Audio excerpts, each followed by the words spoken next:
Today's Edgar Allan and Poe and the Telltale Beets by Natalie Rompella. It all began with the Beets, the revoltingly red beets that drove Edgar Allan and Poe to do the horrible thing they did. And so begins the tale of the beating Beets. The three boys lived in a rickety old house.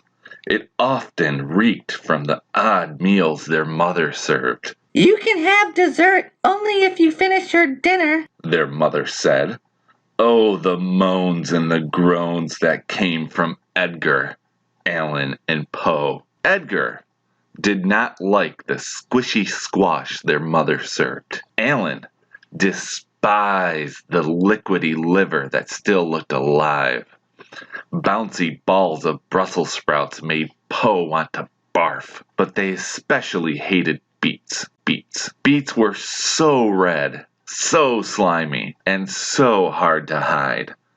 Edgar Allan and Poe often got no dessert until the three boys discovered a loose floorboard underneath Poe's chair.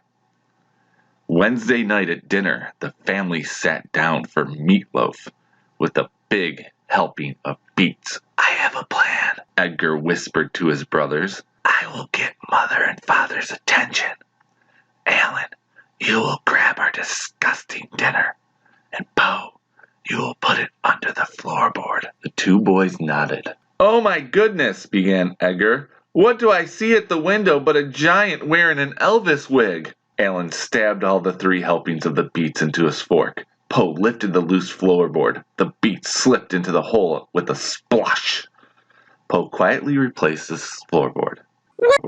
"What gracious appetites you have!" exclaimed their mother. "As a reward for finishing your meals, you each get a big bowl of banana pudding." Thursday night, liver and Brussels sprouts were served. Allan shivered in disgust. "Oh me, oh my, what is that I see on the lawn?" questioned Edgar.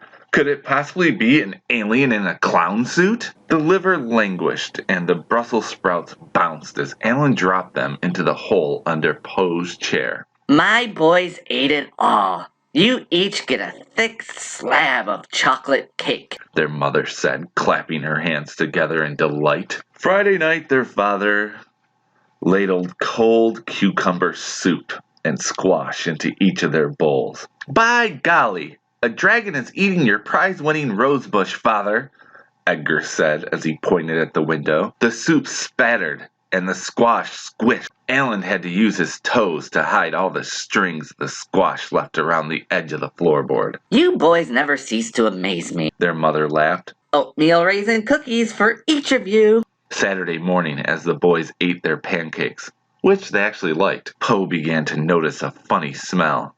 "Something stinks," he said.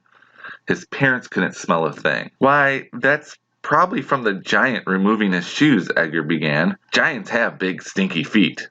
Allan kicked Poe under the table, and they nodded. As the boys finished their breakfast, they faintly heard a beet, beet, beet, beet. By lunch, the smell was overwhelming. "Phew!"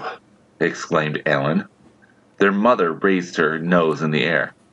"I don't smell anything." "The alien is probably living in the house," started Edgar as he gave Allan the evil eye. "Aliens don't own toothbrushes." The boys thought they heard a quiet beet, beet, liver, liver, but they weren't sure. At dinner, the three boys had to wear clothespins on their noses to keep from smelling the awful stench. "Whatever are you three doing?" their mother asked. "Covering our noses from an awful smell," cried Poe, as he ran out the room for fresh air. Their mother looked at their father confused. "The dragon's probably burping up stinky roses." None of the boys even finished their pizza, which was their favorite, and they left the table and they softly heard, "Beet, beet, liver, liver, Brussels, Brussels." But they ignored it. Sunday morning, the family sat down for breakfast. The boys' faces were green from the smell. The boys' mother slapped oatmeal into their bowls. They hated oatmeal. Edgar looked at Allan. Allan looked at Poe. Poe looked at Edgar. Edgar poked Allan to remove the floorboard. "Stop!" take it anymore!" shouted Poe. The beating of the Beets! We buried them under the floorboard with all those awful dishes we've been served!" Poe bent down to show their parents what he was talking about. Beet, liver, Brussels, soup, squash. Suddenly the wood splintered as the mixture spewed out like a guy. No longer were there beets, cucumber soup, and liver. Now there was a large blob that smelled like a moose with Brussels sprout breath. It spun through the air. The whole family watched until down it came, landing splat on Edgar, who just before it hit, opened his mouth to shriek. The mixture covered his hair in a stringy, chunky, drippy mess that jiggled when he shook his head. A large, bubbly blob clung to the right earlobe like an enormous earring. Edgar spit out what he had landed in his mouth, let out a cheese-curdling scream, and ran to his room. At dinner that night, the boys ate every awful scrap of their plates, including the yucky yams with parsley garnish.